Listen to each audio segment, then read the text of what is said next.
The massive doors of the Galactic Council chamber stretched 300 meters high, their surfaces carved from crystalline formations that pulsed with the thoughts of 1,000 different species. As they slowly opened, revealing the vast space beyond, Ambassador Marcus Reed felt the weight of 8 billion human lives resting on his shoulders. He had trained for this moment for 5 years, studying every known alien psychology, every diplomatic protocol, every possible scenario that could unfold in the next hour. But nothing could have prepared him for the sight that greeted him. The chamber was beyond enormous. It stretched upward into darkness, its walls curved in impossible geometries that seemed to bend space itself. Floating platforms held representatives of hundreds of alien species, each more alien than anything humanity had imagined. Beings of pure energy danced in electromagnetic fields. Crystalline creatures reflected light in patterns that hurt to look at directly. Massive insectoid forms clicked and buzzed in languages that no human throat could produce. And at the center of it all, suspended in a sphere of gravitational force, sat the most terrifying sight of all, the 12 prime delegates, representing the most powerful civilizations in the galaxy. Reed walked forward on the narrow bridge that led to the center platform, his footsteps echoing in the vast space. Every eye, sensor, and consciousness in the chamber focused on him. He could feel their attention like a physical weight, pressing down on his mind. These beings had ruled star systems when humanity was still learning to make fire. They commanded fleets that could glass entire worlds. They were gods, and he was an insect asking for their attention. The Vorthak Prime Delegate spoke first, his voice booming through universal translators that made Reed's bones vibrate. The massive crustacean-like being towered even while seated, his shell gleaming with neural implants that pulsed with deadly light.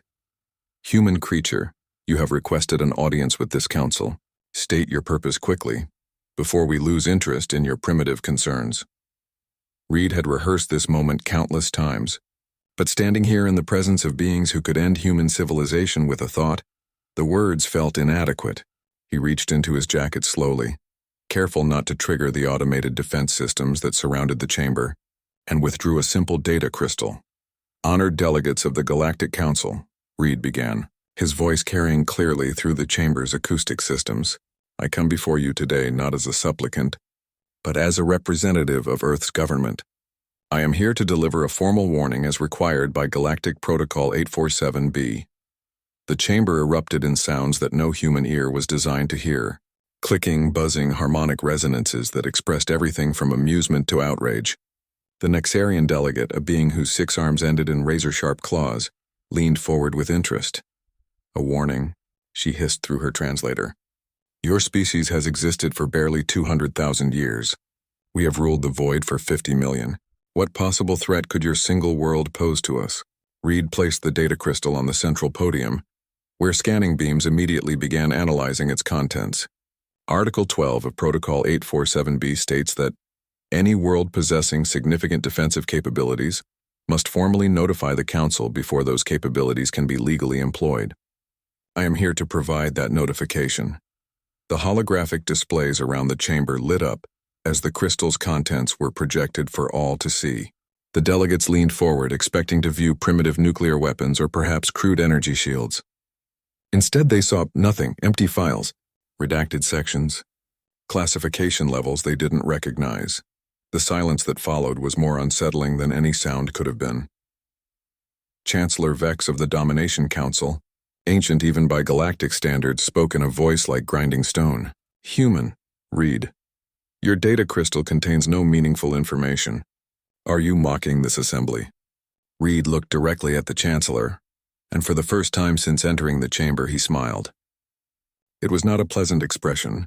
Honored Chancellor, Article 12 requires notification, not disclosure. The warning has been delivered. The specific nature of Earth's defenses remains classified. The chamber's environmental systems detected a sudden spike in stress pheromones from multiple species. Something about the humans' calm confidence was deeply unsettling. The Draknari representative, a being of pure energy contained within geometric force fields, pulsed with colors that translated to nervous confusion. Your species controls one world, the energy being stated. We control sectors. Our fleets number in the millions. Our weapons can crack planets. What possible defense could you possess that would concern us? Reed turned to address the entire assembly, his voice carrying a note of something that might have been pity. With respect, that question demonstrates exactly why my government felt this warning was necessary. The implications hung in the air like a weapon. These beings had not survived eons of galactic politics without learning to recognize when they were missing crucial information. And this lone human, standing calmly in the presence of the galaxy's most powerful forces, had just suggested that their entire understanding of military power was fundamentally flawed. Admiral Korath of the Nexarian battle fleet, his carapace scarred from 1,000 conflicts, leaned forward aggressively. "Human, if your world possesses such capabilities, why have you hidden them? Why not claim your place among the great powers?" Reed's smile grew wider, and several delegates involuntarily activated their personal shields. "Admiral, you assume that claiming power was ever our goal. Earth's defenses exist for one purpose: to ensure that humanity is left alone. We have no desire to rule anyone. We simply refuse to be ruled." The chamber fell silent as the weight of his words sank in. The delegates were accustomed to dealing with species that sought power, territory, resources. But humanity appeared to want something far more dangerous: independence. "The warning has been delivered," Reed announced, turning toward the chamber's exit. "What you choose to do with that information is entirely up to you. I would suggest, however, that you consider it carefully." As he walked away, his footsteps echoing in the suddenly quiet chamber, none of the delegates noticed the subtle device embedded in his translator unit. A device that was already mapping every frequency, every security protocol, every defensive measure in the galaxy's most secure facility. The first phase of Earth's plan had succeeded beyond their wildest expectations. The Council was already asking the wrong questions, making the wrong assumptions, preparing for the wrong kind of conflict. Reed reached the massive doors and paused, looking back at the assembled might of galactic civilization. "One final note, honored delegates. The protocol requires that I inform you of the deadline for your decision. You have 72 standard hours to respond to our warning. After that time, Earth's defensive protocols will be fully activated." The doors closed behind him with a sound like thunder, leaving the most powerful beings in the galaxy alone with the terrible realization that they had just been outmaneuvered by a species they had dismissed as primitive. And in the darkness between the stars, ancient systems began to wake up. Systems that had been waiting for this moment since before any of the assembled delegates had been born. Earth's true defenses were about to be revealed, and the galaxy would never be the same. 71 hours had passed since Ambassador Reed delivered his warning to the Galactic Council, and the assembled delegates had reached their decision. If Earth truly possessed such formidable defenses, they would test them with overwhelming force. If the humans were bluffing, they would be reminded of their place in the galactic order. Admiral Korath stood on the command deck of the dreadnought Stellar Dominion, watching Earth grow larger on his tactical displays. Behind him stretched a battle formation that represented the combined might of 3 galactic powers: 47 heavy cruisers, 112 destroyers, and enough fighter craft to blot out a small star. It was a force capable of conquering entire star systems, deployed against a single primitive world. "Admiral," his tactical officer reported, "we are approaching the edge of their detection grid. Their satellites are primitive electromagnetic devices easily bypassed. Shall we begin jamming their communications?" Korath's mandibles clicked thoughtfully as he studied the peaceful blue world ahead. "No, I want them to see us coming. I want them to understand the futility of resistance before we demonstrate the consequences of threatening the Council." The bridge crew exchanged glances that spoke of confidence, born from centuries of military dominance. They had done this dance before, approaching defiant worlds that believed their local defenses could stand against galactic power. It always ended the same way. On Earth, the response was immediate but not what the approaching fleet expected. Instead of panicked transmissions or desperate military mobilization, they received a single communication on an open channel. The image that appeared on their screens showed a middle-aged human female in a simple military uniform, sitting calmly at what appeared to be a basic command console. "Nexarian Fleet, this is Admiral Lisa Park of Earth Defense Command. You are entering restricted space. By order of the Terran Defense Authority, you have 15 minutes to alter course and withdraw beyond the heliopause." The bridge of the Stellar Dominion erupted in the clicking sounds that passed for laughter among Korath's species. Admiral Park appeared impossibly fragile compared to the armored beings surrounding him. Her simple uniform a stark contrast to their advanced combat suits and cybernetic enhancements. "Human Admiral," Korath replied, his voice carrying the authority of someone who had never been denied. "I am Admiral Korath of the Combined Fleet. Your ambassador delivered a warning to the Galactic Council. We have come to evaluate the validity of that warning. Stand down your defenses and prepare for inspection." Admiral Park's expression didn't change. She appeared to be reading something from a display outside the camera's view. "Admiral Korath, I'm reading your fleet composition as 47 heavy cruisers, 112 destroyers, and approximately 3,000 fighter craft. Is that correct?" The question caught Korath off guard. Military commanders didn't usually announce their force strength to opponents. "Your sensors are more capable than expected, but yes. As you can see, resistance would be futile." "Understood," Park replied with the same calm tone. "In that case, I'm authorized to inform you that Earth's defensive response has been scaled accordingly. You now have 12 minutes to withdraw." Something in her voice made Korath pause. There was no fear, no desperation, no last-minute bravado. She spoke with the confidence of someone who held all the cards in a game her opponent didn't understand they were playing. "Tactical," Korath ordered. "Run a deep scan of the system. I want to know what they're hiding." The results were confusing.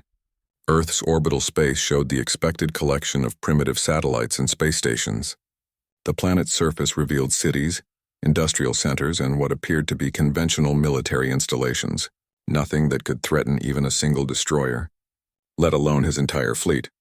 "Admiral," his weapons officer reported, "their largest orbital platforms mount primitive kinetic weapons and basic energy projectors. Total combined firepower is insufficient to penetrate our cruisers' shields." 7 minutes, came Admiral Park's voice over the communication channel. Korath, second in command, a veteran of dozens of planetary conquests, leaned closer to the command throne. "Sir, should we simply destroy one of their orbital installations to demonstrate our capabilities? Perhaps that will end this charade." "No," Korath said slowly. Every instinct honed by 50 years of military service was screaming that something was wrong. The human admiral's calm confidence, the specific countdown, the complete absence of fear in her voice. It didn't match any pattern of behavior he had encountered from species facing overwhelming force. 3 minutes, Admiral Korath," Park's voice continued. "My government wants you to know that we take no pleasure in what's about to happen. Your crews are following orders just as mine are. But the warning was clear, and you've chosen to ignore it." The bridge fell silent except for the hum of ship systems and the distant vibration of the massive engines. Korath found himself studying Admiral Park's image more carefully. She appeared to be genuinely sad about something, as if she were about to witness a tragedy she was powerless to prevent. "Human," Korath demanded, "what exactly do you think you can do to us? Your entire civilization couldn't scratch the paint on my flagship." Admiral Park looked directly into the camera, and her expression carried a weight that made several bridge officers unconsciously step backward. 1 minute, Admiral. You're about to find out." The tactical displays showed no change. No energy spikes, no missile launches, no movement from Earth's defense platforms. The human world continued its lazy rotation, apparently defenseless against the most powerful naval force in this sector of the galaxy. "Time's up," Admiral Park said quietly. For exactly 3.7 seconds, nothing happened. The combined fleet continued its approach. Weapon systems charged, shields at maximum, crew at battle stations. Then reality broke.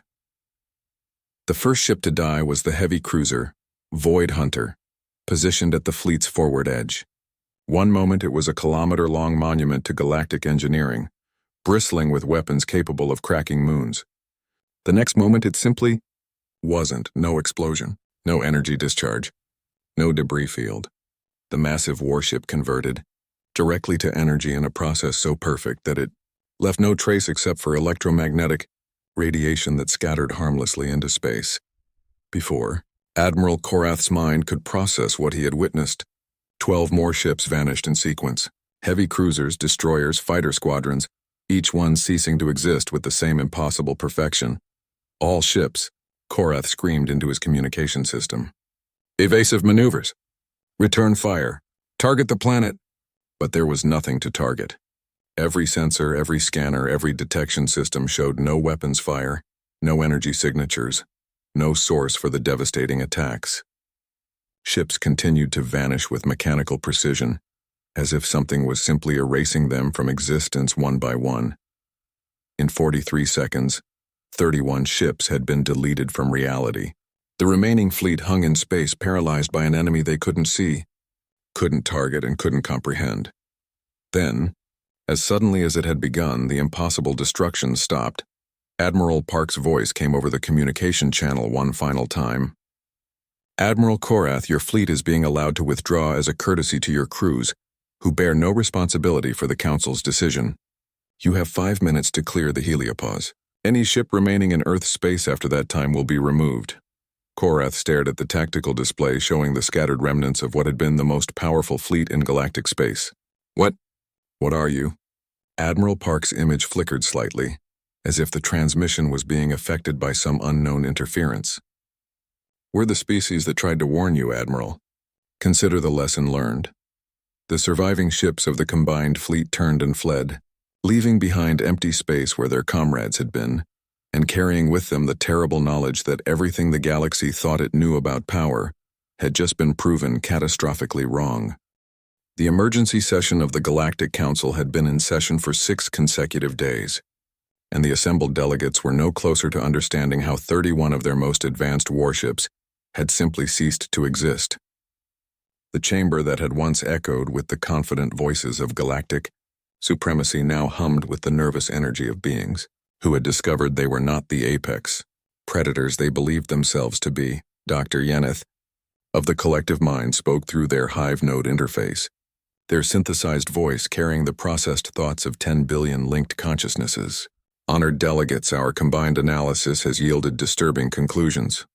The energy signatures from the destroyed vessels indicate matter-to-energy conversion at the quantum level, but achieved through no known technological process." Chancellor Vex leaned forward in his biomechanical throne, his ancient features twisted with concern. "Explain the implications, Dr. Yeneth." "The destruction was perfect," Dr. Yeneth continued. "No waste heat, no secondary radiation, no quantum fluctuations. Each ship was converted to pure energy with 100% efficiency. Such conversion should require technology beyond our current understanding of physics." The Vorthak Prime delegate's shell clicked nervously. Could the humans have discovered some form of exotic matter weapon? Zero-point energy manipulation? "No," Dr. Yeneth replied.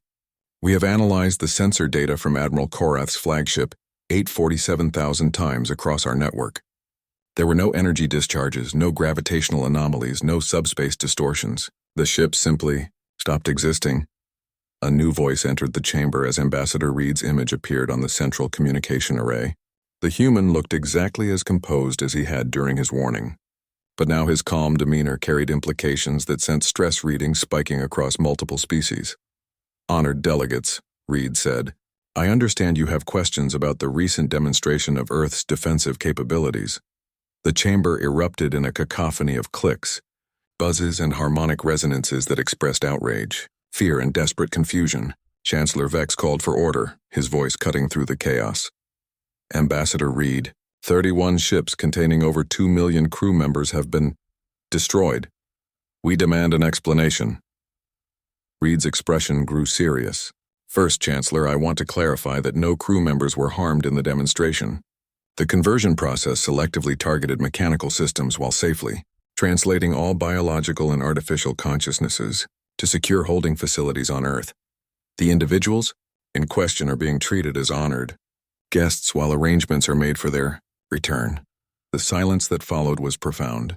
These beings had witnessed impossible destruction, only to learn that their people had somehow been selectively preserved during the process. "How?" whispered Admiral Korath, his image appearing on a secondary display from his damaged flagship. "How is such precision possible?" Reed paused as if considering how much to reveal. "Admiral, the technology responsible for yesterday's events operates on principles that your science has not yet discovered. However, my government has authorized me to share certain basic concepts with this council." He gestured, and holographic displays filled the chamber with images that defied comprehension. Geometric patterns that seemed to exist in more than 3 dimensions.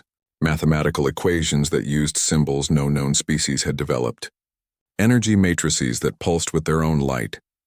400 years ago, Reed began, Human scientists discovered that consciousness and quantum mechanics were fundamentally linked.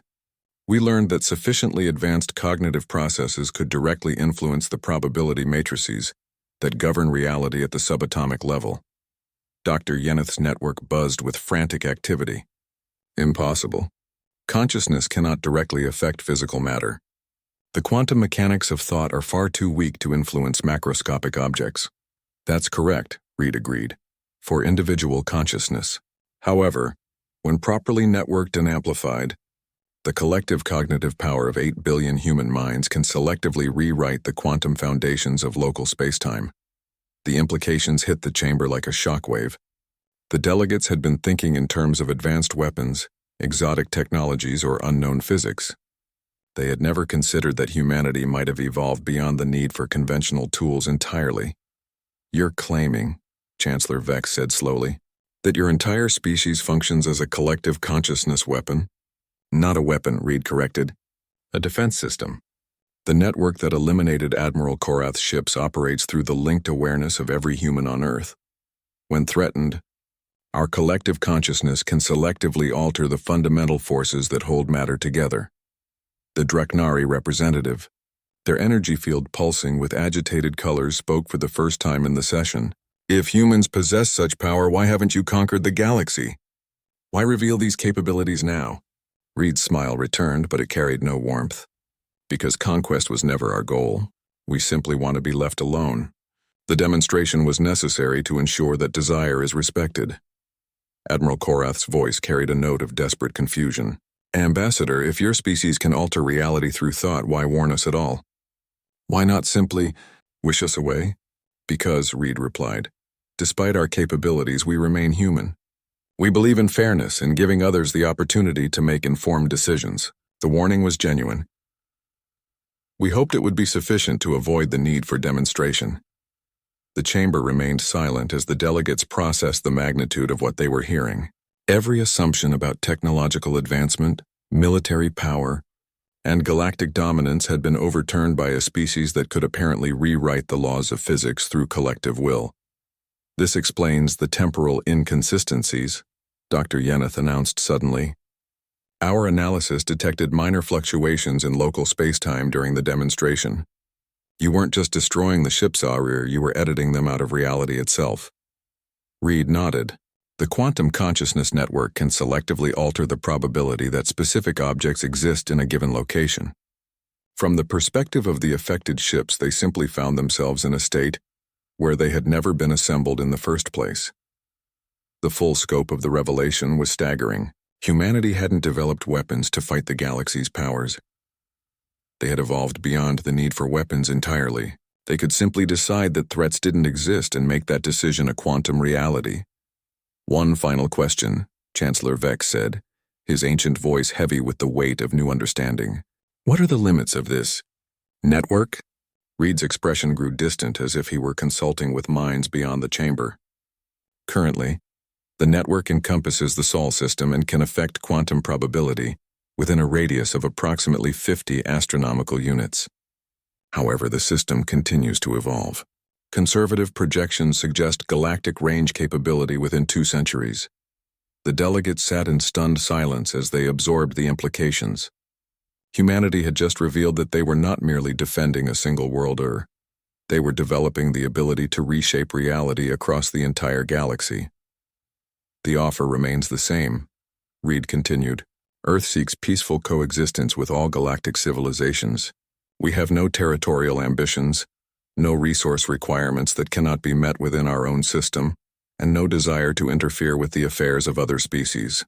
In return, we expect our independence to be respected."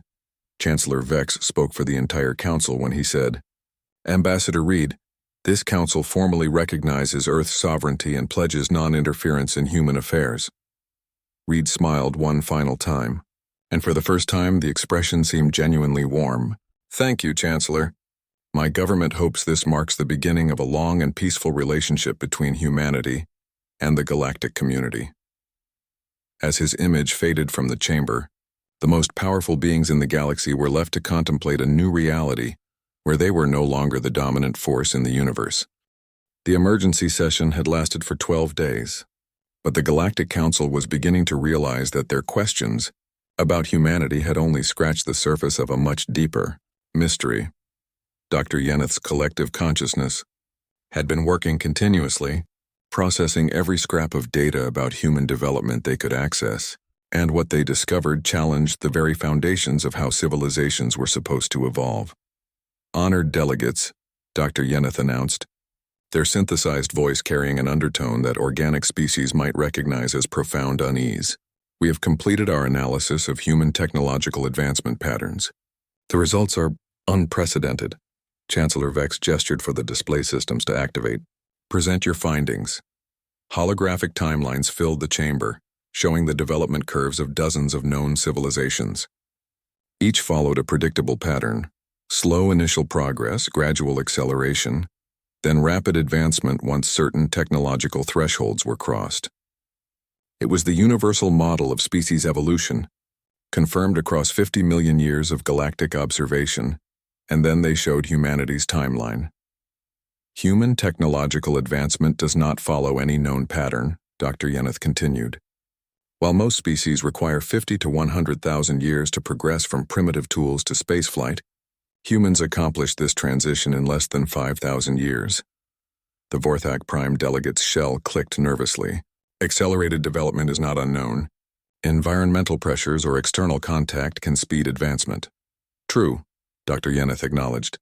But human advancement exhibits characteristics that suggest something far more unusual. Their technological breakthroughs consistently occur in precisely the areas necessary for survival, often decades before such technologies should have been theoretically possible. The displays shifted to show specific examples. Nuclear physics mastered during global warfare, computer technology developed during periods of military tension, space exploration accelerated when long-range scanning detected other civilizations, quantum mechanics breakthrough achieved just as galactic powers began taking notice of Earth. It's as if, Dr. Yeneth said quietly, human consciousness doesn't merely react to challenges. It anticipates them and develops solutions in advance. Ambassador Reed's image appeared once again on the communication array, but this time his usual composed demeanor carried an edge of something deeper and more unsettling. Dr. Yeneth's analysis is quite accurate, Reed said, though still incomplete. You're thinking about this in linear terms, which is understandable given your species' relationship with time. The chamber fell silent, waiting. Honored delegates, Reed continued, let me ask you a question. How long do you believe humans have been aware of galactic civilization? It was a simple question that carried enormous implications. Most species developed awareness of the galaxy only after achieving spaceflight themselves. The logical assumption was that humans had learned of galactic civilization within the past century. Our records indicate first human contact with galactic civilization occurred approximately 60 standard years ago, Chancellor Vex stated. Reed's smile returned. But now it carried implications that made several delegates activate their personal shields. Honored Chancellor, human myths and legends speak of visitors from the stars dating back 6,000 years. Our religious texts describe beings of light who travel between worlds. Our folklore is filled with entities that match the descriptions of every major species in this council. The silence that followed was pregnant with horrifying possibilities. Every unidentified craft, Reed continued, his voice carrying across the chamber like a weapon. Every unexplained phenomenon, every piece of evidence that galactic species thought they had successfully concealed or dismissed as primitive superstition. We've been documenting your activities for millennia. Dr. Yeneth's network went into emergency processing mode. That would mean human development has been deliberately guided to counter specific galactic threats. Not guided, Reed corrected. Evolved. Human consciousness doesn't just exist in the present moment. We experience time as a multidimensional construct, observing probability streams across past, present, and future simultaneously. The environmental systems detected massive stress spikes from every species present. The political and military balance they thought they understood wasn't just wrong. It was catastrophically inverted. We've been watching you watch us, Reed continued, for thousands of years. Every expedition to Earth, every covert observation, every assessment of human primitive development. We've been aware of all of it, learning from it, Preparing for this inevitable moment, Admiral Korath's voice came through the communication array barely above a whisper. How is that possible? Reed turned to face the Admiral's image directly. Admiral, your species thinks in terms of linear time. Past leads to present leads to future. Human consciousness exists across multiple temporal states simultaneously. We've observed this conversation in various forms, thousands of times across different probability streams. The full implications began to sink in. Humanity hadn't stumbled onto quantum consciousness manipulation. They had been developing it specifically to defend against galactic civilization for millennia. Every technological advance, every scientific breakthrough, every aspect of human development had been shaped by knowledge of what was coming. The quantum consciousness network wasn't invented 400 years ago, Reed continued. It was discovered. Humans have existed as a partially trans-temporal species since the beginning of recorded history. What you witnessed in the demonstration was simply the first time we chose to make that capability visible. Chancellor Vex's ancient voice carried new weight. What are you saying, Ambassador? Reed's expression grew almost sad. I'm saying that humanity isn't just another species that developed consciousness, Chancellor. We're consciousness that developed a species. We exist across multiple temporal dimensions simultaneously, experiencing past, present, and future as a single unified state. The chamber's lights dimmed as if responding to the gravity of the revelation. The most powerful governing body in the galaxy had just learned that they had been observed, studied, and prepared for by a species they had dismissed as primitive. This is why we knew exactly how to defend against your fleets, Reed continued. We've observed every possible attack scenario across thousands of probability streams. We've experienced every form of galactic first contact, every diplomatic approach, every military strategy you might employ. Dr. Yeneth's collective consciousness struggled to process the implications. If your species possesses such temporal awareness, why allow this confrontation to occur at all? Why not prevent it? Reed's smile returned, but now it carried genuine warmth. Because, Dr. Yeneth, this confrontation serves a purpose beyond simple defense. You needed to understand what you were dealing with. The galaxy needed to learn that its assumptions about power and civilization were fundamentally flawed. The silence stretched until it became almost unbearable. But there's more, Reed said finally. The revelation about humanity's nature is only the beginning. We've observed something approaching our galaxy, something that makes every territorial dispute, every political disagreement, every military conflict in galactic history completely irrelevant. The displays around the chamber shifted to show deep space observations that none of the delegates recognized. Images of structures that stretched across impossible distances, moving with purpose through the void between galaxies. This is why humanity has chosen to reveal its capabilities now, Reed continued. Not as a threat to galactic civilization, but as a warning. What's coming will require every species, every consciousness, every advanced intelligence in the galaxy working together. The chamber remained silent as delegates processed this new layer of revelation. They had thought they were dealing with an advanced but isolated species. Instead, they had encountered beings who existed partially outside of time itself, and who were trying to prepare the galaxy for something even more profound than their own impossible nature. The real test was yet to come. The Galactic Council chamber had never experienced anything like the silence that followed Reed's revelation about trans-temporal consciousness. These beings, accustomed to wielding power over star systems and entire civilizations, were struggling to comprehend that their understanding of existence itself had been fundamentally wrong. The holographic displays still showed the impossible structures moving through. The void between galaxies are geometric forms that stretched across light years, advancing with purpose toward their home galaxy. The sight of them made every territorial dispute, every resource war, every political conflict in galactic history seem like children's games. Chancellor Vex was the first to speak, his ancient voice heavy with the weight of new understanding. Ambassador Reed, what exactly are those entities? Reed's expression grew grave as he studied the assembled delegates. We call them the Devourers, though that name doesn't truly capture what they are. They represent a form of consciousness so advanced that they view entire civilizations the way organic species might view microorganisms. The chamber's environmental systems detected massive stress spikes as the implications sank in. Dr. Yeneth's collective consciousness worked frantically to process the readings, their hive mind network struggling with concepts that challenge the foundations of known physics. The structures you're observing, Reed continued, are not ships in any conventional sense.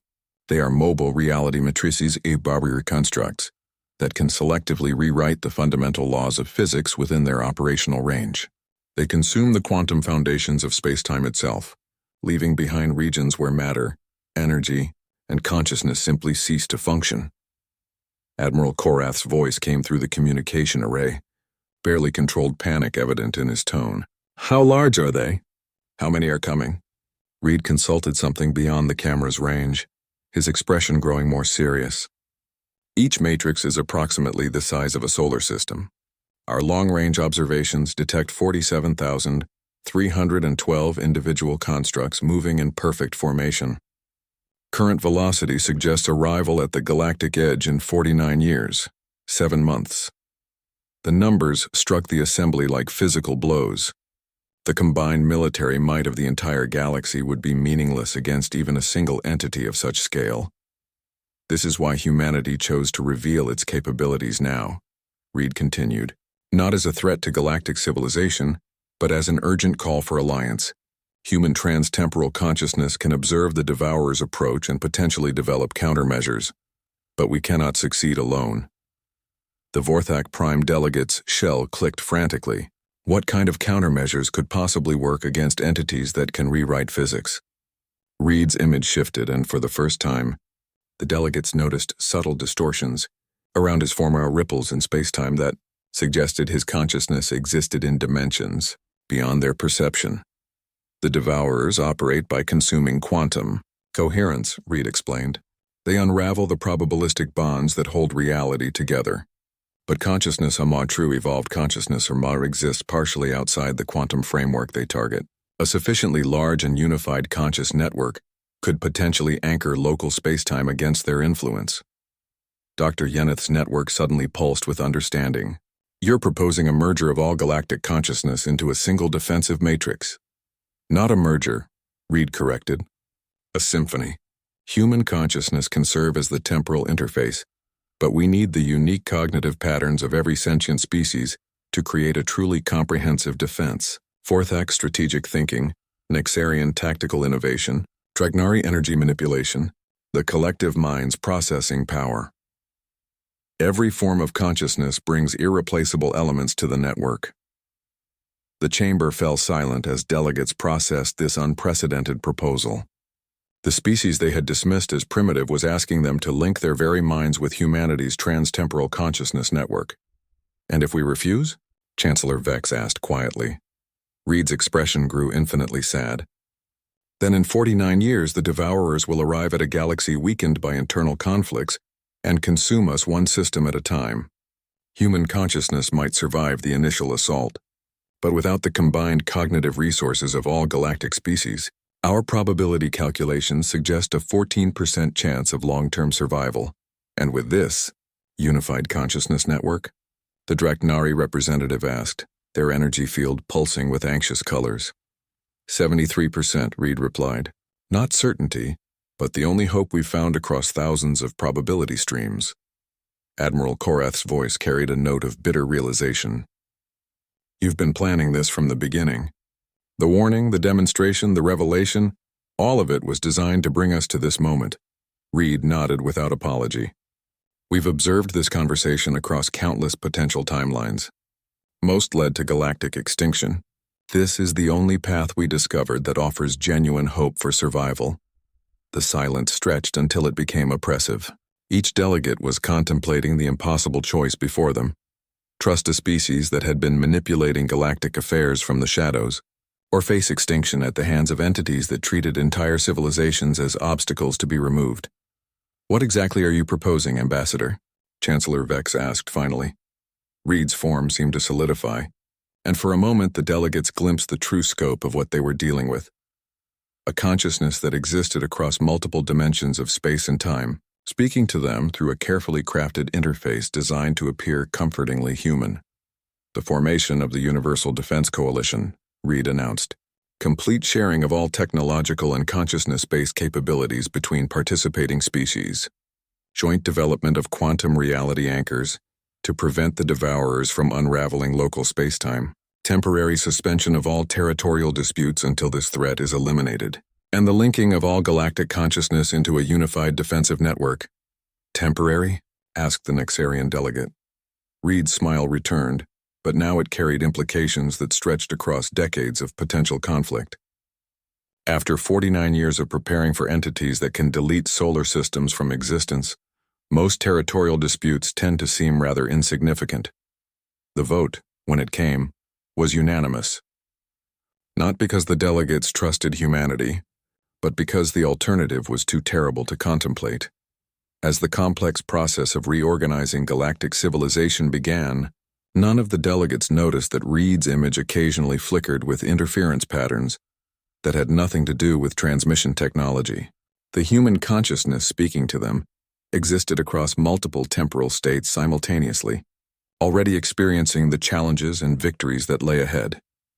One final note, Reed said as the session began to conclude. The network will require time to establish and calibrate. The integration of so many different forms of consciousness into a unified defensive matrix is unprecedented. We estimate 18 months for basic connectivity, 5 years for full operational capability. Will that be sufficient? Dr. Yeneth asked. Reed's expression grew distant as he consulted timelines that existed beyond normal perception. According to our probability calculations, the Devourers will reach the galactic edge in 49 years and 7 months. Full penetration to core systems will require an additional 8 years. If we can establish the unified consciousness network within 5 years, we'll have 42 years to prepare our defenses. Chancellor Vex spoke for the entire council when he said, "Then we had better begin immediately." As the delegates dispersed to begin the unprecedented task of linking their civilization's consciousness into humanity's trans-temporal network, none of them realized they had just agreed to the most ambitious project in galactic history. They were about to discover that consciousness, when properly unified and directed, was the most powerful force in the universe. The warning had been delivered. The alliance had been formed. The real work was about to begin. And in the deep void between galaxies, ancient entities that had consumed countless realities began to detect something they had never encountered before. A galaxy where consciousness itself was preparing to fight back.